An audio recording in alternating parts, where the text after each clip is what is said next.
ബറാത്തെപ്പോന്ന് കേട്ടത് ഞാൻ അടുത്ത് കേട്ടത് ബറാത്തെപ്പാണ് ഷാബാണ് ഫോണം ചെയ്യുന്നു അതെല്ലാം നോമ്പെപ്പാനൊന്നും പെരുന്നാളെപ്പാണ് ശവ്വാലൊന്നും പ്രശ്നം പ്രോബ്ലം തീർന്നല്ലേ ഒന്നില്ല എന്നില്ല ഒന്നുണ്ടൊന്നില്ല ആരും ഒന്നാവില്ല. അപ്പൊ അങ്ങനെ വേണം താഴീനാക്കിയിട്ട് തന്നെ പറയുകയാണ്. പ്രിയപ്പെട്ട മുഅ്മിനീങ്ങളെ, ബറാഅത്ത് രാത്രി വളരെ ബഹുമാനിക്കപ്പെട്ട രാത്രികളാണ്. ആകാശത്തിലുള്ള മലായികത്തിനിക്ക് 2 പെരുന്നാൾ ദിവസമുണ്ട്. 2 പെരുന്നാളുകളാണ് ആകാശത്തിലുള്ള മലായികത്ത്. മലക്കുകളുടെ പെരുന്നാൾ രാത്രിയാണ്. അവിടെ മഹാന്മാർ ചർച്ച ചെയ്യുന്നു, എന്തുകൊണ്ട് മലായികത്തിനിക്ക് പെരുന്നാൾ രാത്രിയായി? നമുക്ക് നമ്മുടെ പെരുന്നാൾ പകലല്ലേ, എന്നാൽ മലായികത്തിനിക്ക് രാത്രിയാകാൻ കാരണം മലായികങ്ങൾക്ക് ലൈലും നഹാറും സവാഅാണ്, ഒരുപോലെയാണ്. അവർക്ക് പ്രത്യേകമായ ഒരു കാര്യമില്ല. രാത്രി എന്ന് പറഞ്ഞ് പ്രത്യേകമില്ല, പകൽ എന്ന് പറഞ്ഞ് പ്രത്യേകമില്ല. കാരണം ആ മലായികത്തിനിക്ക് ഇല്ലാത്ത ഔസാഫുകളിൽ പെട്ടതാണ്. അവർക്ക് തിന്നലില്ല, കുടിക്കലില്ല, ഉറക്കമില്ല. ഇത് 3ആണ് മനുഷ്യന്റെ പ്രധാന ആവശ്യം, അല്ലെ? മനുഷ്യൻ അധ്വാനിക്കുന്നത് എന്തിന്? തിന്നാനും കുടിക്കാൻ വേണ്ടി. ആ തിന്നിട്ട് കുടിച്ചിട്ട് മനുഷ്യന്റെ ശരീരത്തിലേക്ക് ആരോഗ്യം സംരക്ഷിക്കാൻ വേണ്ടി നമ്മൾ പിന്നെ ചെയ്യുന്ന പണി റെസ്റ്റ്. ആ റെസ്റ്റ് എന്താണ്? ഉറക്കമാണ്. ഒരു മനുഷ്യനിക്ക് 24 മണിക്കൂറിന്റെ ഇടയിൽ അവനക്കൊരു മിനിമം കുറഞ്ഞത് 4-5 മണിക്കൂർ ഉറങ്ങണമെന്നാണ് വൈദ്യശാസ്ത്രം പറയുന്നത്. എന്നാൽ ചുരുങ്ങിയത് 4 മണിക്കൂർ ഉറങ്ങിയില്ലെങ്കിൽ അവന്റെ കാര്യങ്ങളെല്ലാം, അവന്റെ ശാരീരികമായ പല തടസ്സങ്ങളും ഉണ്ടാകുമെന്നാണ്. എന്നാൽ ഒരു ദിവസം 24 മണിക്കൂർ കഴിഞ്ഞു. ഇന്ന് കഴിഞ്ഞു, ഇന്ന് രാത്രി പോയി കടന്നു, അല്ലാഹ് ബിസ്മിക്കല്ലാഹുമ്മ അമൂതു വഹിയാ എന്നൊക്കെ പറഞ്ഞ് ചൊല്ലാനുള്ളതൊക്കെ ചൊല്ലി നമ്മൾ കടന്നു. എന്നിട്ട് രാവിലെ വരെ അങ്ങോട്ടും ഇങ്ങോട്ടും പൊളഞ്ഞു മറിഞ്ഞു. എന്നിട്ട് അവന് ഒരു പോള ഉറക്കം വന്നില്ല. ആർക്കെങ്കിലും അതിലേക്ക് പരിഹാരം കണ്ടെത്താൻ കഴിയോ? മെഡിസിനുകൾ, മരുന്നുകളൊക്കെയും. അതിൽ നിന്നാണ് നമുക്ക് മനസ്സിലാക്കാൻ സാധിക്കുന്നത് അല്ലാഹു തരുന്ന ഏറ്റവും വലിയ നിഅമത്താണ് ഉറക്കം. അതുപോലെ മനുഷ്യൻ തരുന്ന, നമ്മളൊക്കെ പറയുന്നില്ലേ, മറക്കുന്നത് ഭയങ്കര ഒരു മുസീബത്ത് സാർ എന്ന് ആൾക്കാർ പറയുന്നത് കേൾക്കുന്നല്ലേ, ഭയങ്കര ഒരു മുസീബത്ത് സാർ. മറവി മനുഷ്യനിക്ക് അനുഗ്രഹമാണ്, മനുഷ്യനിക്ക് ശർറുമാണ്, അല്ലെ? നല്ല കാര്യം മറക്കുക എന്നുള്ളത് മനുഷ്യന് ഏറ്റവും വലിയ പരാജയമാണ്. എന്നാൽ മറക്കേണ്ട കാര്യങ്ങൾ മറന്നില്ലെങ്കിൽ മനുഷ്യനിക്ക് ഇവിടെ ജീവിക്കാൻ കഴിയോ? മരിച്ച വീട്ടിൽ മുപ്പാല മയ്യത്തിന്റെ മുമ്പിൽ പൊട്ടിക്കരഞ്ഞുകൊണ്ട് ആർത്തട്ടഹസിക്കുന്ന മക്കളെ നമ്മൾ കാണുന്നു. ആ മക്കള് 2 ദിവസം കഴിഞ്ഞ് 3-ാമത്തെ ദിവസം യാസീൻ കഴിഞ്ഞിട്ട് പോകുമ്പോ ഉസ്താദിനെ വെൽക്കം ആക്കിയിട്ട് ജ്യൂസ് തന്നിട്ട് നമ്മളെ സ്വീകരിക്കുന്നു. നമ്മൾ അന്ന് കണ്ട മകനല്ലല്ലോ ഇന്ന്. അന്ന് ഉസ്താദിനെയല്ല, തങ്ങളെല്ലാം ആര് കണ്ടപ്പോൾ സലാം പറയാൻ അവർക്ക് മനസ്സുണ്ടായില്ല. അന്ന് അവന്റെ വിഷമമായിരുന്നു. എന്നാൽ 3 ദിവസം കഴിഞ്ഞിട്ട് വീട്ടിലേക്ക് പോകുമ്പോൾ ഉസ്താദിലേക്ക് ബിരിയാണി വിളമ്പിത്തരുന്നത് എന്തുകൊണ്ട്? ആ മരിച്ചതിലേക്കുള്ള ദുഃഖത്തിന് അല്ലാഹു മറപ്പിച്ചു കൊടുക്കും. അങ്ങനെ തന്നെ 40 ദിവസക്കാലം ഒരു മനുഷ്യന് മരിച്ച അന്ന് ആ സാഹചര്യം ഉടനെ അല്ലാഹു കാക്കട്ടെ, നമ്മൾ അഴിവുറ്റവരും ഉടയവരുമായ ഒരാള് പെട്ടെന്ന് ഒരു സാഹചര്യത്തിൽ മരിച്ചു എന്ന വാർത്ത കേട്ടു. അല്ലാഹു കാക്കട്ടെ, പെട്ടെന്നുള്ള മരണങ്ങൾ അല്ലാഹു കാക്കട്ടെ, വലിയ മുസീബത്താണ്. മുഅ്മിനീങ്ങൾക്ക് മുത്തഖീങ്ങൾക്ക് ഖൈറാണ് ഏത് പെട്ടെന്നുള്ള മരണം. അതേ സമയത്ത് നമ്മളെ പോലെ ബാധ്യതകളുള്ള തെറ്റുകുറ്റങ്ങളിൽ ജീവിക്കുന്ന ആളുകൾ, എത്രയോ ആളുകൾക്ക് ബാധ്യതകൾ കൊടുക്കാനുണ്ടാവും. അതൊക്കെയുള്ള ആളുകൾക്ക് പെട്ടെന്നുള്ള മരണം വളരെ പ്രയാസമാണ്. എന്നാൽ അങ്ങനെ പെട്ടെന്നുള്ള മരണത്തിന്റെ ഇടയിൽ ഒരു ദുഃഖം കേട്ടു. ആ സമയത്ത് അവനിക്ക് ഉണ്ടാകുന്ന ഒരു ബേജാറില്ല, ദുഃഖമില്ല. അങ്ങനെ തന്നെ 40 ദിവസം അവനങ്ങനെ ബാക്കിയാൽ എന്താവും? മാനസികമായി ഏതെങ്കിലും മെന്റൽ ഹോസ്പിറ്റലിൽ കൊണ്ടുപോയിട്ട് അഡ്മിറ്റ് ആക്കേണ്ടി വരൂലേ? 40 ദിവസക്കാലം മരിച്ച മയ്യത്തിന്റെ ഭാര്യയോ ഭർത്താവോ മക്കളോ ഇതേപോലെ ദുഃഖത്തിനായി പോയാൽ അവർക്ക് പലതരക്കും പ്രയാസങ്ങൾ ഉണ്ടാവൂലേ? അപ്പൊ ആ മരണത്തിന്റെ ദുഃഖത്തിന് അല്ലാഹു മറപ്പിക്കുന്നത് എന്താണ്? അവർക്ക് ഖൈറാൻ. അപ്പൊ ഉറക്കം മനുഷ്യർക്ക് ഏറ്റവും വലിയ ഒരു കാര്യമാണ്. എന്നാൽ ഈ ഉറക്കം ആർക്കില്ല? ആകാശത്തിലുള്ള മലക്കുകൾക്ക് ഉറക്കമില്ല, ഊണില്ല, ഉറക്കമില്ല. അവർക്ക് ഭക്ഷണം കഴിക്കാനില്ല. അവർക്ക് ദിക്റാണ് അവരുടെ തസ്ബീഹ്, അവരുടെ ഭക്ഷണം. അവർക്ക് തഹ്ലീലാണ് അവരുടെ ഭക്ഷണം. അവർക്ക് തഹ്മീദാണ്, അല്ലാഹുവിലേക്ക് തഹ്മീദ് ചൊല്ലുന്നതാണ് ഭക്ഷണം. അങ്ങനെ ആ മലായികത്തിനിക്ക് 2 പെരുന്നാൾ രാത്രിയുണ്ട്. ഏതാണത്? ഒന്ന് ലൈലത്തുൽ ബറാഅത്തിന്റെ രാത്രിയാണെങ്കിൽ മറ്റൊന്ന് ലൈലത്തുൽ ഖദർ. ലൈലത്തുൽ ഖദറിന്റെ രാത്രിയാണ് ആകാശത്തിലുള്ള മലായികത്തിന്റെ പെരുന്നാൾ ദിവസം. എന്നാൽ മുഅ്മിനീങ്ങളായ ആളുകൾക്കുള്ള പെരുന്നാള് ഒന്ന് ചെറിയ പെരുന്നാളിന്റെ ഈദുൽ ഫിത്റും അതുപോലെ വലിയ പെരുന്നാളാകുന്ന ഈദുൽ അദ്ഹയാണെങ്കിൽ ആ അത്രയോളം ആകാശത്തിൽ മലായികകൾ സന്തോഷിക്കുന്ന ആഹ്ലാദിക്കുന്ന ഒരു ദിവസമാണ് ബറാഅത്തിന്റെ രാത്രി. ആ ബറാഅത്തിന്റെ രാത്രിയിൽ നമ്മൾ ചെയ്യേണ്ട അമലുകളൊക്കെ നമ്മൾ എല്ലാ കൊല്ലവും ഉസ്താദിന്റെ വയലിൽ നിന്ന് വാട്സപ്പിൽ നിന്ന് നമ്മളൊക്കെ കേൾക്കുന്നു, അറിയുന്നു, മനസ്സിലാക്കുന്നു. പലരും അത് ശ്രദ്ധിക്കാതെ പോവുകയാണ്. ഞാൻ മുമ്പ് പലപ്പോഴും നിങ്ങളോട് പറഞ്ഞതാണ്, സ്വലാത്തിന്റെ കിതാബുകളിലൊക്കെ കാണുന്നത് അസറിന്റെ ശേഷം 3 യാസീൻ എന്നാണ് അല്ലേ? പഴയകാലങ്ങളുള്ള ചെറിയ സ്വലാത്തിന്റെ കിതാബ് എടുത്ത് നോക്കിയാൽ അതിലുണ്ട് അസറിന്റെ ശേഷം 3 യാസീൻ. എന്നാൽ അവിടെ അസർ നിസ്കാരത്തിന്റെ ശേഷം എന്ന് പറഞ്ഞിട്ടില്ല. അസറിന്റെ ശേഷം, അസറിന്റെ സമയം, അതാണ് ഞാൻ മുമ്പ് പലപ്പോഴും പറഞ്ഞിട്ടുണ്ട്, ഓർമ്മപ്പെടുത്തുകയാണ്. അസറിന്റെ ശേഷം എന്ന് പറഞ്ഞാൽ അസറിന്റെ സമയം മഗ്രിബ് ബാങ്ക് കൊടുക്കുന്നതോടുകൂടെയാണ് തീരുന്നത്. മഗ്രിബ് വരെ, സൂര്യൻ അസ്തമിക്കുന്നത് വരെ, അതായത് നമുക്ക് ഭാഷ പറഞ്ഞാൽ മഗ്രിബ് ആകുന്നത് വരെയുണ്ട് അസറിന്റെ സമയമുണ്ട്. ആ അസറിന്റെ സമയം കഴിഞ്ഞാൽ ഉടനെ ബാങ്ക് കൊടുക്കും. ബാങ്ക് കൊടുത്ത് നിസ്കരിച്ചാൽ ഉടനെ ഓതണം എന്നത് കൊണ്ടാണ് സൂക്ഷ്മശാലികളായ മുൻഗാമികളായ ആളുകൾ അസറിന്റെ ശേഷം എന്ന് പറയാം. ഇനി മഗ്രിബിന്റെ ശേഷം എന്ന് പറഞ്ഞാൽ നമ്മളെപ്പോലത്തെ ആൾക്കാർ എങ്ങനെ മാന വെക്കും? മഗ്രിബ് ആയിട്ട് ആയത്രല്ലേ, ടൈമുണ്ടല്ലേ? ഇപ്പൊ മഗ്രിബായി ഇഷ ബാങ്ക് കൊടുക്കും 7:45 7:50 ബാങ്ക്, ടൈമുണ്ടല്ലേ? ആയി പോയിട്ട് എത്ര വേണോ യാസീനോദാന്? 5 മിനിറ്റ് ഫോൺ 5 മിനിറ്റ് അല്ലേ? അങ്ങനെ നമ്മൾ എന്താ വ്യാഖ്യാനിച്ചുകൊണ്ട് മടിയന്മാരായി പോകണ്ട. ഔലിവത്ത് നഷ്ടപ്പെട്ടു പോകരുതെന്ന നിലക്ക് അത് കർശനമായ നിലക്ക് പറഞ്ഞു. അസറിന്റെ ശേഷം ഓതണം. ഒരാൾക്കൊരു ഡോക്ടർ ഒരു മരുന്ന് കുടിക്കാൻ വേണ്ടി പറഞ്ഞാൽ നമ്മളെ പോലത്തെ നമുക്ക് പോലത്തെ ചെറിയ തലവേദന അല്ലെങ്കിൽ ഗ്യാസ്ട്രിക്കിന്റെ മാത്രമല്ല, മാരകമായ രോഗം ഒരാൾക്ക് വന്നു, അല്ലാഹു കാക്കട്ടെ. ഈ അടുത്തൊരു രോഗിയെ പറ്റി ഞാൻ സംസാരിച്ചപ്പോൾ അദ്ദേഹത്തിന് നമുക്കുള്ള സാധാരണ പനിയെല്ലാം വന്നതിന് 2 നേരം 3 നേരം അല്ലേ? അങ്ങനെ ആ മനുഷ്യനോട് ഞാൻ ചോദിച്ചു, അദ്ദേഹത്തിന്റെ ഇത്തരം മരുന്ന് വേണമെന്ന് പറഞ്ഞപ്പോൾ അദ്ദേഹത്തിനോട് ചോദിച്ചു, എത്രയാണ് ഒരു ദിവസത്തിൽ ഗുളികയുള്ളത്? ആ സമയം അദ്ദേഹം പറയുന്നത് ഈ 2 മണിക്കൂർ കഴിഞ്ഞിട്ട് ആ മരുന്ന് കുടിച്ചുകൊണ്ടേ വേണം. 3 7 ദിവസക്കാലം 2 മണിക്കൂർ കഴിഞ്ഞപ്പോ ഒരു ദിവസത്തിൽ 12 തവണ കുടിക്കണമെന്നാണ് അദ്ദേഹം പറഞ്ഞത്. അങ്ങനെയുള്ള രോഗി അല്ലാഹു നമുക്ക് വരാതിരിക്കട്ടെ, രോഗങ്ങളൊക്കെ അല്ലാഹു കാക്കട്ടെ.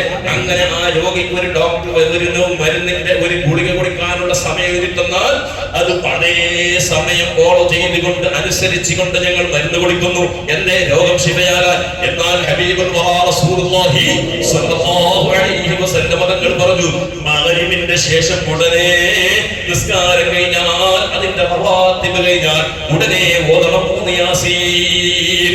എന്തിനു വേണ്ടിയിട്ടാണ് അവൻ ഓതേണ്ടത് യാസീൻ? അത് നമുക്ക് എല്ലാവർക്കും അറിയുന്ന വിഷയമാണ്. ഒന്നാമത്തത് ആയുസ് നീളമാകാൻ വേണ്ടി.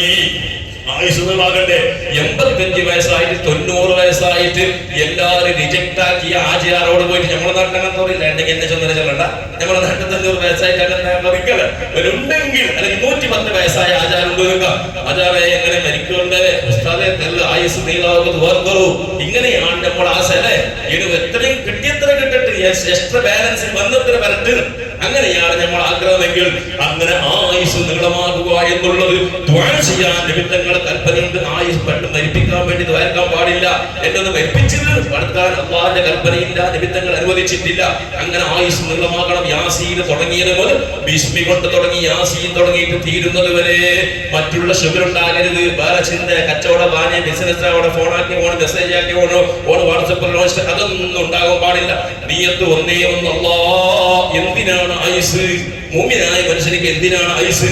പടച്ചോനെ ദുനിയാവും ആഖിറവും രക്ഷപ്പെടുന്ന നിലക്കുള്ള നല്ല സ്വാലിഹായ സൽക്കർമ്മങ്ങളോടുകൂടി അവന്റെ ത്വാഅത്തിലായി എന്ന് പറഞ്ഞാൽ അല്ലാഹുവിനെ അനുസരിച്ചുകൊണ്ടുള്ള, നിബിധങ്ങളെ അനുസരിച്ചുകൊണ്ടുള്ള ശരിയായ ഒരു മുഅ്മിനായിട്ട് ജീവിക്കാനുള്ള തൗഫീഖോടുകൂടി അല്ലാഹുവേ ആയുസ് നീളമാക്കി തരണേ. അവിടെ നമ്മൾ ചിന്തിക്കണം, ഒരു ദിവസം നമുക്ക് ആയുസ് കൂടുതൽ കിട്ടിയാൽ, ഒരു ദിവസം ഇന്ന് മരിക്കുന്ന സമയത്ത് നാളെ ഒരു ദിവസം കൂടുതൽ കിട്ടിയാൽ 5 വക്ത് ഫർദ് നിസ്കാരം കിട്ടി, എത്ര റക്അത്ത് സുന്നത്ത് നിസ്കാരം കിട്ടി, എത്ര തഹജ്ജുദ് നിസ്കാരം കിട്ടി, എത്ര തഹ്ലീൽ കിട്ടി, എത്ര ഒരാഴ്ച നീണ്ടു കിട്ടിയാൽ, ഒരു ജുമുഅന്റെ ഒരു ഹജ്ജിന്റെ സവാബുള്ള ജുമുഅ കിട്ടി, ഒരു കൊല്ലം നീട്ടി കിട്ടിയാൽ എത്ര ലൈലത്തുൽ ഖദർ, എത്ര പുണ്യരാത്രി കിട്ടി. ഇങ്ങനെ അല്ലാഹു നിനക്ക് ഇബാദത്ത് ചെയ്യാനുള്ള തൗഫീഖ്. എന്റെ 40 42 കഴിഞ്ഞു പോയി, നമ്മൾ 50 60 കഴിഞ്ഞു പോയിട്ടുണ്ട്. റബ്ബേ ശുക്രിലായി കഴിഞ്ഞു പോയി. ഇനി അങ്ങോട്ട് നിന്നിലേക്ക് വരാൻ ടിക്കറ്റ് എടുത്തിട്ടുണ്ട് എന്ന് പറഞ്ഞാൽ ടിക്കറ്റ് ബുക്കാക്കിയ പോലെയാണ്. 60 വയസ്സായി 63 വയസ്സെല്ലാം കഴിഞ്ഞിട്ട് താടിയെല്ലാം നരച്ചിട്ട് നിൽക്കുന്ന ആൾ ടിക്കറ്റ് ഓക്കെ ആക്കിയിട്ട് കാക്കുന്ന മാതിരിയാണ് നിൽക്കേണ്ടത്. കാരണം ടിക്കറ്റ് ഓക്കെ ആയ ആളുകളാണ് പോകാൻ, ആർക്കും പോകാം. പക്ഷെ അവർക്ക് പ്രത്യേകം എന്താണ് അലാമത്തുകളൊക്കെ കണ്ടു കഴിഞ്ഞല്ലോ. പഠിച്ചവനെ ഇനിയെങ്കിലും ഉള്ള സമയത്ത് ഇബാദത്ത് ചെയ്യാനുള്ള തൗഫീഖുള്ള ആയുസ് നിലമാകണം. അങ്ങനെ ആ നിയ്യത്തോടുകൂടെ യാസീൻ ഓതണം. രണ്ടാമത്തത് പരാലുകൾ തട്ടിക്കളയാൻ. എന്തെല്ലാം പരാലുകൾ, മാരകമായ രോഗങ്ങൾ, പ്രയാസങ്ങൾ, ക്യാൻസറുകൾ, അപകടകരമായ കിഡ്നി സംബന്ധമായ രോഗങ്ങൾ, കച്ചവട നഷ്ടങ്ങൾ, ജോലി നഷ്ടങ്ങൾ, പ്രയാസങ്ങൾ, ബുദ്ധിമുട്ടുകൾ, സമാധാനമില്ല, ഇങ്ങനെ ദുനിയാവിൽ വരുന്ന സകലതും മുസീബത്തല്ലേ. ഒരു കാലിലേക്ക്, മുഅ്മിനായ മനുഷ്യന്റെ കാലിലേക്ക് ഒരു മുള്ളു കുത്തിയാൽ പോലും മുസീബത്താണെന്നാണ് റസൂലുള്ളാഹി തങ്ങൾ പഠിപ്പിച്ചത്. റോഡിലൂടെ പോകുമ്പോൾ ഒന്ന് വിരൽ ഇടക്കിയിട്ടൊന്ന് താഴെ വീട് മുട്ടിൽ നിന്ന് കുറച്ച് ചോര വന്നു പോയി, അങ്ങനെ വന്നാൽ അതും കൂടി മുഅ്മിനിക്ക് മുസീബത്താണ്. എന്തുകൊണ്ട്? കാരണം അവർക്ക് ശരിയായ നിലക്ക് റുകൂലേക്ക് പോകാൻ കഴിഞ്ഞില്ലെങ്കിൽ നിസ്കാരത്തിന് അവർക്ക് തടസ്സം വന്നില്ലേ. അങ്ങനെ ഏത് മുസീബത്ത് വന്നാലും അവർക്ക് എന്ത് പറയണം? ഇന്നാലില്ലാഹ് പറയണമെന്നാണ്. മുസീബത്ത് എത്തിയാൽ അങ്ങനത്തെ ഒരു മുസീബത്തും പടച്ചോനെ ഈ ഒരു ശഅബാനിന്റെ അടുത്ത ശഅബാനി വരെ പടച്ചോനെ എനിക്ക് ആയുസ്സിന് വേണ്ടി യാസീനോദില്ല. ഒരു കൊല്ലത്തെ ആയുസ് കിട്ടിയല്ലോ, ആ ആയുസ്സിന് ഒരു ബലാവ് വന്നു പോകരുന്ന നിലക്ക് യാസീൻ ഓതണം. അതുപോലെ തന്നെ മൂന്നാമത്തെ യാസീൻ ഓതൽ എല്ലാ നിലക്കും എനിക്കും എന്റെ കുടുംബത്തിന്, എന്റെ ഭാര്യ മക്കൾക്ക്, എന്റെ വേണ്ടപ്പെട്ടവർക്ക് എല്ലാവർക്കും ഐശ്വര്യം വേണം. ഏറ്റവും വലുതല്ല ഐശ്വര്യം. കച്ചവടം ഉള്ള പണി പോയാൽ ജീവിക്കാൻ കഴിയോ? ഉള്ള കച്ചവടം മുട്ടിപ്പോയാൽ എത്ര ആള് ബേജാറാകുന്ന സങ്കടത്തിലാകുന്നുണ്ട്. അപ്പൊ അങ്ങനെ ഉള്ള ജോലി, ഉള്ള കൃഷി, ഉള്ള ജോലി, നമ്മുടെ ഏർപ്പാടുകൾ, ഐശ്വര്യത്തിന്റെ കവാടം പടച്ചോനെ തുറന്നു തരണം. എനിക്ക് ഒറ്റക്കല്ല, എന്റെ ഭാര്യ മക്കള്, എന്റെ മാതാപിതാക്കള്, നമുക്ക് എല്ലാവർക്കും വേണ്ടപ്പെട്ടവരുണ്ടാവൂലേ, എല്ലാവരും ഉൾക്കൊള്ളിച്ചിട്ടൊരു യാസീൻ. അങ്ങനെ 3 യാസീൻ കൂട്ടമായി നമ്മൾ എല്ലാ കൊല്ലവും, ഇപ്പൊ നമ്മൾ 4-5 കൊല്ലമായി 6ാമത്തെ ബറാഅത്താണ് ഞാൻ വന്നിട്ട് ഇവിടെ ആയിരിക്കുന്നത്. അങ്ങനെ എല്ലാവരും കൂട്ടമായി പള്ളിയിൽ ഓതാൻ വേണ്ടി നിങ്ങൾ ക്ഷണിച്ചിട്ടുണ്ട്. കഴിഞ്ഞ വർഷങ്ങളിലൊക്കെ കൂടുതൽ ആളുകൾ പള്ളിയിൽ വന്നിട്ടാണ് യാസീൻ ഓതുന്നത്. അതുകൊണ്ട് എല്ലാ മുഅ്മിനീങ്ങളോടും പറയുന്നു, തിങ്കളാഴ്ച മഗ്‌രിബിന് 6 മണിക്കാകുമ്പോ തന്നെ ഒരുങ്ങിയിട്ട് റെഡിയാകണം. റെഡിയാകിയിട്ട് മഗ്‌രിബിന് 10 മിനിറ്റ് മുമ്പ് അല്ലാഹുവിന്റെ പള്ളിയിലേക്ക് എത്തണം. എന്നിട്ട് തസ്ബീഹുകളൊക്കെ ചൊല്ലി മഗ്‌രിബ് ബാങ്ക് പ്രതീക്ഷിച്ചിരിക്കണം. കാരണം ആകാശത്തിൽ നിന്ന് കോടാനക്കോടി മലക്കുകൾ ഭൂമിയിലേക്ക് റിസൾട്ട് നോക്കി നിൽക്കുന്ന സമയമാണ്. ഏതെല്ലാം മുഅ്മിനീങ്ങൾ അവന്റെ കച്ചവടം വിട്ടിട്ട്, ജോലി വിട്ടിട്ട്, അവന്റെ ബിസിയെല്ലാം വിട്ടിട്ട് ആരെല്ലാം പള്ളിക്ക് വരുന്നത് നോക്കി നിൽക്കാൻ മലായികത്ത് അവന്റെ വഴിയോരങ്ങളിലെല്ലാം ഉണ്ടാകും. അങ്ങനെയുള്ള രാത്രിയാകുമ്പോ എന്ത് തിരക്കുണ്ടെങ്കിലും യാസീൻ ഓതാൻ അറിയുന്നില്ല. اللهم انك عليم ذو انات لا طاقه لنا فاعف عنا بعلمك يا الله. 100 വട്ടം ചെല്ലണ്ട, 70 വട്ടം ചെല്ലണ്ടതാണ്. اللهم يا حي يا قيوم برحمتك استغيث. അത് ചെല്ലണ്ട ദിക്റാണ്. ഇതൊന്നും നമുക്ക് പൊരയിലിരുന്നെങ്കിൽ ഒറ്റയ്ക്ക് ഇരുന്ന് ചെല്ലാൻ കഴിയില്ല, ചെല്ലാൻ അറിയില്ല. ഇനി അറിയുന്നെങ്കിൽ മൊബൈൽ ഉണ്ടെങ്കിലും അതിന് എണ്ണം പൂർത്തിയാക്കാൻ കഴിയില്ല. യാസീന്റെ ഇടയിൽ അങ്ങോട്ടും ഇങ്ങോട്ട് ശുഭരാവും. ഒരു പെഞ്ഞായി വിളിക്കുപോലത്തെ ഉമ്മ വിളിക്കുക, അല്ലെങ്കിൽ മക്ക വിളിക്കുക, അങ്ങോട്ട് ഇങ്ങോട്ട് വിളിച്ചിട്ടുണ്ടാവും. അതിന്റെ ഇടയിൽ ഫിത്നകൾ വരും. പള്ളിയിലാക്കുമ്പോൾ മൊബൈലെല്ലാം സൈലന്റ് ആക്കി ഓഫാക്കി വെച്ചിട്ട് കൂട്ടമായിരുന്നിട്ട് ഒന്നെല്ലാവരും 40 മുഅ്മിനീങ്ങളുള്ള സദസ്സിൽ വന്നാൽ ആ ദുആക്ക് ഇജാബത്തുണ്ടെന്ന് ഉറപ്പല്ലേ? 40 ആള് കൂടിയ സ്ഥലത്ത് വെച്ച് ദുആ ചെയ്യുമ്പോൾ കൂട്ടമായിട്ടുള്ള ദുആക്ക് ഫവറുണ്ട്. അതുകൊണ്ട് പള്ളിയിലേക്ക് മുഅ്മിനീങ്ങൾ എല്ലാവരും വരണം. നിങ്ങൾ മാത്രം വരുന്ന പോരാ, പൊരയിലുള്ള പെണ്ണുങ്ങളോട്, ഭാര്യയോട്, മക്കളോട് എല്ലാവരോടും പറയണം, നിങ്ങളും ഞങ്ങളും മഗ്‌രിബായാൽ പിന്നെ വേറെ കാര്യത്തിനൊന്നും ശുക്രാൻ പാടില്ല. കാരണം ഒരു കൊല്ലത്തിന്റെ ബജറ്റ് കണക്കാക്കുന്ന രാത്രിയാണ്. നമുക്ക് ഒരു കൊല്ലത്തിന്റെ മുഴുവനും കണക്കാക്കിയിട്ട് തരുന്ന ദിവസമാണ് ആ രാത്രി. അതുകൊണ്ട് ഭാര്യയോട്, മക്കളോട്, അശുദ്ധിയുള്ള പെണ്ണുങ്ങൾ വരെ, അശുദ്ധി ഹൈദോ നിഫാസുള്ള പെണ്ണുങ്ങൾക്ക് യാസീൻ ഓതാൻ കഴിയില്ല. എന്നാൽ അവർ വരെ ആ അത്രയും സമയം സ്വലാത്തോ ദിക്റോ തസ്ബീഹോ ചൊല്ലിയിട്ട്, ബാക്കി ചൊല്ലാനുള്ള ദുആകളൊക്കെ ചൊല്ലിയിട്ട് അവർ പോലും ആ രാത്രി ഉപയോഗപ്പെടുത്തണമെന്നാണ് ഫുഖഹാ പണ്ഡിതന്മാർ പറയുന്നത്. അത്തരത്തോളം ഒരാളും ബാക്കി ഉണ്ടാകരുത്. പലരുടെ ചെറിയ മക്കളും മുലപ്പാല് കുടിക്കുന്ന കുഞ്ഞുങ്ങളെ വരെ ഓതുന്ന സ്ഥലത്ത് ഇരുത്തണമെന്നാണ്. എന്തുകൊണ്ട്? ആ ഓത്തിന്റെ പുണ്യമോർക്ക് കിട്ടും. അതുപോലെ കൂട്ടത്തിൽ യാസീൻ ഓതാൻ അറിയാത്ത ആളുകൾ പള്ളിയിൽ വന്നിട്ട് എല്ലാവരും യാസീൻ ഒന്നും അവർക്ക് ഓതിയ കൂലി കിട്ടും, യാസീന് കേട്ടതിന്റെ കൂലി കൊണ്ട് അവർക്ക് രക്ഷപ്പെടാം. അതുകൊണ്ട് അത്തരം കാര്യങ്ങളൊക്കെ ശ്രദ്ധിക്കണം. പള്ളിയിൽ എല്ലാവരും വരണം. അതുപോലെ തന്നെ പിന്നെ ചെല്ലാനുള്ള ദിക്റുകളൊക്കെ കൂട്ടമായി ചൊല്ലിത്തരും. പിറ്റേ ദിവസത്തിന്റെ നോമ്പ് വളരെ പ്രധാനപ്പെട്ടതാണ്. കഴിയുന്ന ആളുകളൊക്കെ നോക്കണം. ചെറിയൊരു സംഭവം പറഞ്ഞുകൊണ്ട് നിർത്താം. കാരണം ഈ ബറാഅത്തിന്റെ രാത്രിയിൽ, ഇത്രയും പ്രതീക്ഷയോടെ നിൽക്കുന്ന രാത്രിയിൽ അത് കിട്ടാത്ത ചില വിഭാഗം ആളുകൾ റസൂലുള്ളാഹി തങ്ങൾ പഠിപ്പിച്ചു തന്നിട്ടുണ്ട്. അതും കൂടി ഞാൻ പറഞ്ഞിട്ട് അവസാനിപ്പിക്കുന്നു. എന്തുകൊണ്ട്? അത് കിട്ടാത്ത സ്വഭാവം നമ്മളിലുണ്ടോ, അതിന്റെ ആള് നമ്മളാണെങ്കിൽ ഇപ്പോൾ തന്നെ ശരിയാകണം. ശരിയാക്കിയിട്ട് എന്താക്കണം? അടുത്ത ബറാഅത്ത് തിങ്കളാഴ്ച ചൊവ്വാഴ്ച രാത്രി ആകുന്നതിന് മുമ്പ് അതിനെ തിട്ടുപണിയാക്കണോ? തിട്ടുപണിയാക്കിയിട്ട് ശരിയാക്കിയിട്ട് അതിന്റെ മേലാനുള്ള ക്വാളിറ്റി ഉണ്ടാക്കിയിട്ട് വരണം. ലാ യഖുല്ലാഹു ഫീ ലൈലത്തിൽ ബറാഅത്തി ഇലാ മുശ്രിക്കിൻ.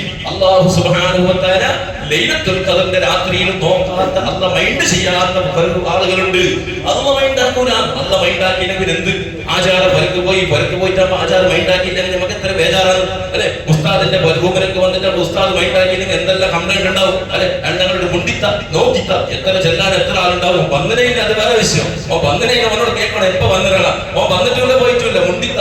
ഇങ്ങനെ ഒരു ഉസ്താദ് മൈൻഡാക്കി ഒരു തങ്ങളെ കാണാൻ വേണ്ടി പോയി, തങ്ങൊന്നും മുണ്ടിയില്ല, തങ്ങോനെ കെയർലെസ് ആക്കി ഓലകം അടിച്ചിട്ട് പോയെങ്കിൽ എത്ര ബേജാറാവും. എന്നാൽ കോടാനക്കോടി മലക്കും ജനങ്ങൾ ഒരുമിച്ച് കൂടുന്ന മഹ്ശറിൽ സകല ജനങ്ങൾക്കും ഹിസാബ് പ്രതീക്ഷിച്ചു നിൽക്കുന്ന, റഹ്മത്ത് പ്രതീക്ഷിച്ചു നിൽക്കുന്ന സമയത്ത് അല്ല മൈൻഡ് ചെയ്യാത്ത വിഭാഗം ആളുകളുണ്ട്. അല്ലാഹുവേ ഞങ്ങൾ ആ കൂട്ടത്തിൽ പെടുത്തല്ലേ അല്ലാഹ്. അതിൽ ഒന്ന് ഇലാ മുശ്രിക്കിൻ, മുശ്രിക്കിലേക്ക് അല്ല നോക്കൂല, അല്ല മൈൻഡ് ചെയ്യൂല. അത് നമ്മളേതായ പെട്ടിട്ടില്ല. അല്ലാഹു നമ്മളെ മുഅ്മിനാക്കി ജീവിച്ചു പഠിച്ചു. അല്ലാഹുവേ മരണനേരം വരെ ഈമാൻ നിലനിർത്തി തരണേ അല്ലാഹ്. രണ്ടാമത്തത് വലാ ഇലാ മുശാഹിദിൻ, മുശാഹിദായ മനുഷ്യനിലേക്ക് അല്ല നോക്കൂല. ആരാ മുശാഹിദ് അറിയോ? അതൊക്കെ നമ്മളിൽ ഉണ്ടാകുന്ന സ്വഭാവമാണ്. അതൊക്കെ ഉണ്ടെങ്കിൽ തിരുത്തുപടി വേണം, ഇല്ലെങ്കിൽ വെറും ബറാഅത്തിന് യാസീൻ ഒപ്പിട്ട് ഓതിയത് കൊണ്ടൊന്നും ആയില്ല. എന്താണത്? വലാ ഇലാ മുശാഹിദിൻ, മുശാഹിദ് പറഞ്ഞാൽ പകയുള്ള മനുഷ്യന്മാരോട് പക വെച്ചിട്ട് നിൽക്കുന്ന ആൾക്കാരില്ലേ? കുറെ ആൾക്കാർ ഭയങ്കര പക. ഈ 10 കൊല്ലം മുമ്പ്, 20 കൊല്ലം മുമ്പ്, 30 കൊല്ലം മുമ്പത്തെ ചൊടിനെ അങ്ങനെ മനസ്സിൽ വെച്ചിട്ട് ഓനെ കാണുമ്പോ ഈ ചൊടിയുള്ളവനെ കാണുമ്പോ പ്രഷർ കൂടുന്നത്. പിന്നെ ഓന് ടാബ്ലറ്റ് കൊടുക്കണ്ടാന്ന ഓനെ കാണുമ്പോ പടുക ഓനെ കാണുന്നല്ലോ. ഇങ്ങനത്തെ ഈ കുറെ മനസ്സില്ലാത്തവനുണ്ട്. അവിടെ മംഗളത്തിന് പോയ പോലെ തന്നെ കാണുന്നത്, മച്ചോട് പോയ പോലെ എതിർ കിട്ടുന്നത്. നമുക്കാവാത്ത മനുഷ്യന്മാരെ എതിർ കിട്ടുന്ന യാസി അല്ലെ? ചിലർക്ക് പൂച്ചനെ കണ്ടെങ്കിൽ പൂച്ചനെ തന്നെ കാണുന്നവര്, നായനെ കാണുന്നത് നായ തന്നെ കാണും. അപ്പൊ അങ്ങനത്തെ സ്വഭാവം ചില മനുഷ്യൻ നോക്കി ഒരാൾ ഇഷ്ടമുണ്ടെങ്കിൽ ഓനെ കാണാൻ കിട്ടുന്നില്ല. ഓനോട് പക വെച്ച് നോക്കും, ഓനെന്നെ കാണുന്നത് പോയത് ഹോട്ടലിൽ പോയെങ്കിൽ ഓന് ചായ പള്ളിയിൽ പോലെ കണ്ടത്. അപ്പൊ അങ്ങനെ പോകുന്നത് നമുക്ക് പള്ളി പഠിച്ചത് ആർക്ക് പോയി നമുക്ക് പ്രഷർ 140 160 എത്തി. പലക്കെത്തിനപ്പോ പല പഞ്ചായത്ത് ചോറും കറി ചെയ്യില്ല, 210 എത്തി. അപ്പൊ തന്നെ പോയതായി പ്രഷറായിട്ട് ടാബ്ലറ്റ് കുടിച്ച് അഡ്മിറ്റ് ആക്കേണ്ടി വരും. അല്ലാഹു കാക്കട്ടെ അല്ലെ? അതുകൊണ്ട് അങ്ങനെ ആരോടെങ്കിലും പകയുണ്ട. മുഅ്മിനീങ്ങളായ ആളുകൾക്ക് പറ്റിയ പണിയല്ല. അങ്ങോട്ടും ഇങ്ങോട്ട് ജീവിക്കുമ്പോ ചൊടിയും ചത്തറിയും അങ്ങോട്ട് പറച്ചലും അടിയും പിടിയെല്ലാം ഉണ്ടാവും. പക്ഷെ ഇത് മനസ്സിൽ വെക്കണം. അത് മനസ്സിൽ വെക്കേണ്ട സാധനമല്ല, കണ്ടവനോട് എത്ര കാലായി ചൊടിച്ചിട്ട് നിൽക്കുന്ന മനുഷ്യന്മാർ. അല്ലാഹു കാക്കട്ടെ. അപ്പൊ അവർക്കും ലൈലത്തുൽ ബറാഅത്ത് കിട്ടൂല. അതുപോലെ തന്നെ കുടുംബത്തിൽ ആരോടൊക്കെ ചൊടിച്ചിട്ടുണ്ടെങ്കിൽ ലൈലത്തുൽ ബറാഅത്ത് കിട്ടൂല. മുസ്ലിം നെരിയാണിക്ക് താഴെ ഡ്രസ് ഇട്ടിട്ട് അഹങ്കാരത്തോടെ നടക്കുന്ന മനുഷ്യന്മാർ, നെരിയാണിക്ക് താഴെയാണോ അവന്റെ പേട്ടവന്റെ തുണിയെങ്കിൽ അവനും അങ്ങനെ അഹങ്കാരത്തോടുകൂടി ഏതെങ്കിലും സന്ദർഭോചിതമായി അങ്ങനെ ആയിപ്പോയി. അതല്ല, ചില ആൾക്കാർ അഹങ്കാരം, ചില നെരിയാണിക്ക് അത് ഓൾഡ് ഫാഷൻ ഉസ്താദ് എന്ന് പറയുന്ന ആൾക്കാരുണ്ട്. ചിലപ്പോ ചിലന്താവും ചില പേട്ട അടിച്ചു പോയത് അങ്ങനെ ആയിപ്പോയി. അങ്ങനെ എന്തായി? അതങ്ങനെ ഓൻ അഹങ്കാരത്തിലുള്ള ഇപ്പത്തെ ബാലക്കാർ പറഞ്ഞാൽ ഓൾഡ് ഫാഷൻ ഉസ്താദ് അതല്ല പേരങ്ങണ്ടാവുള്ളൂ. ഇങ്ങനെ അഹങ്കാരത്തിന്റെ ലക്ഷണമായി നെരിയാണിക്ക് താഴെ ഡ്രസ് ഇട്ടിട്ട് നടത്തുന്നവരുണ്ടാ. ഓരിക്കും വിവാഹത്തിന്റെ രാത്രി കിട്ടൂല. മാതാപിതാക്കളെ ബുദ്ധിമുട്ടാക്കിയവരുണ്ടെങ്കിൽ ഓരും കിട്ടൂല. മാതാപിതാക്കളോട് ചൊടിച്ച്, ഉപ്പാനോട് ചൊടിച്ചിട്ട്, ഉമ്മാനോട് ചൊടിച്ചിട്ട് ഫ്ലാറ്റിൽ പോയിട്ട് വേറെ ബാലികൾക്ക് ഇരുന്നവരുണ്ടെങ്കിൽ ഓന് യാസീന് 30 യാസീനോ നിന്റെ കൊടുക്കണമില്ല. യാസീന് ഈന്നപ്പുറം ഇല്ല, ഈന്നപ്പുറം റേഞ്ച് ഇല്ല. ഓന്റെ റേഞ്ച് ഇവിടെ മാത്രം. ഈന്നപ്പുറം ഇങ്ങനെ ചുറ്റിക്കൊണ്ടുണ്ടോ. അതുകൊണ്ട് ആരെങ്കിലും ഉപ്പവുമാനെ അടങ്ങേറാക്കിയിട്ടുണ്ടെങ്കിൽ ഓരോന്നാൾ പൈനവിന് പൊരുത്തപ്പെടിക്കണം. ബറാഅത്തിന് മുന്നേ പോയിട്ട് എന്തില്ലെങ്കിലും അയാളത്തിനുണ്ടെങ്കിൽ ഒരു നാൾ ബറാഅത്തിന്റെ കുറച്ച് സാമാനെല്ലാം കൊണ്ടിട്ട് കുറച്ച് ഗിഫ്റ്റെല്ലാം കൊണ്ടിട്ട് കൊടുത്തിട്ട് നല്ല ഡ്രസ്സെല്ലാം കൊണ്ട് കൊടുത്തിട്ട് ഉമ്മനോട്ട് പൊതുവെ അറിയാതെ വന്നു പോയത് ഉമ്മ ഉസ്താദിന്റെ വാത് കേട്ടതൊക്കെ ഭയങ്കര ബേജാറായിട്ട് ഒന്ന് പൊരുത്തപ്പെടുന്നു പറഞ്ഞാൽ പൊരുത്തപ്പെടാത്ത ഉമ്മയില്ല, പൊരുത്തപ്പെടാത്ത ഉപ്പയിലുണ്ടാ ഇല്ല. മരിച്ചിട്ട് കബറിനുകള് സ്റ്റോറി പറയുന്ന കബറിൽ കടത്തി ഉമ്മാനോട് ഉമ്മാനെ മയ്യത്തിനെ കൊണ്ടുവന്നിട്ട് ഇത്രയും ഭീകരമായ രീതിയിലുള്ള മകന്റെ അവസ്ഥ കണ്ടിട്ട് ആ മകനിക്ക് ശിക്ഷയുണ്ട് എന്ന് പറഞ്ഞിട്ട് നമുക്ക് ഉമ്മ പറഞ്ഞ് ആ ശിക്ഷനെ ഞാൻ ഏറ്റെടുത്തോളം എന്റെ മോനെ രക്ഷപ്പെടുത്തിയെന്ന് പറഞ്ഞു എന്നൊക്കെ ചരിത്രത്തിലുണ്ട്. അപ്പൊ അതെല്ലാം അത്രത്തോളം സ്നേഹമുള്ളവരാണ്. മാതാപിതാക്കളെ ബുദ്ധിമുട്ടാക്കിയിട്ടുണ്ടെങ്കിൽ ഒരൊന്നും റഹ്മത്തിന്റെ അവരുടെ കച്ചവടത്തിൽ ജോലിയിൽ ഏർപ്പാടി എന്തും അർത്ഥത്തില്ല. തൊട്ടതും തങ്ങളെ പോയിട്ട് എന്റെ ജാലിന് എല്ലാ ഇന്റർലോക്കിന്റെ അടിയിൽ കുപ്പി കൊട്ടിട്ട് ഒരു ഇന്റർലോക്കിന്റെ അടിയിൽ ബാക്കിയില്ല, തകടും കുപ്പിയുടെ അടിയിൽ ബാക്കിയില്ല, എല്ലാം ഇട്ടിട്ട് റെഡി സ്റ്റോക്ക് എല്ലാം അതിലെടുത്തിട്ട് നോക്കി കുജിരിക്ക് വിറ്റെങ്കിൽ ഒരു ആപ്പേ കൊള്ളാവും. അത്രയും കിട്ടുന്നില്ല. എന്താ കാരണോ? ഉപ്പുമ്മാന്റെ ശരീരത്തിലുള്ള ഒരു തകടും ഒരു മന്ത്രം ഒരു കുപ്പി എന്ത് നാട്ടുന്നില്ല.